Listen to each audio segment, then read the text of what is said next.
So essentially, in the first half of your life, you pick up other people's stories, other people's expectations, other people's values.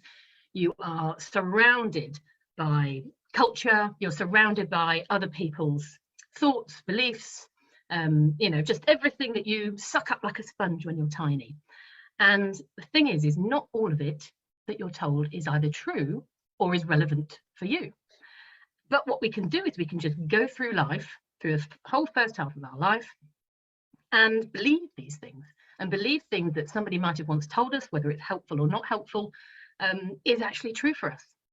And you'll find, and I mean, particularly people of my generation struggle with this because their parents were just doing the best they could with what they knew, and they were brought up by parents who were sort of Victorian. And all this stuff gets passed down through the generations. So that all that sort of be seen and not heard, be a good girl, all of this sort of conditioning that you don't really notice is conditioning starts to set programs in your brain. And your brain just basically it's like a supercomputer, and it creates patterns and it creates habits, and it decides on how it wants to filter and process the information around you, and your decisions and your beliefs and everything. And so you suck up all this stuff from other people and then take some of it on as your own. But what, as you mentioned, half time is all about is, I think you generally get to a point in your life where you start to question some of these thoughts and beliefs. And you go, hang on a minute, somebody said that, but actually I'm seeing something or thinking something or feeling something that is challenging whether that's true. And you have some kind of sort of awakening. And it's at that point that you can go, do you know what?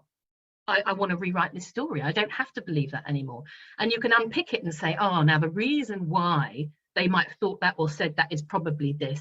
And it was probably meant with good intentions, but it doesn't have to be true anymore.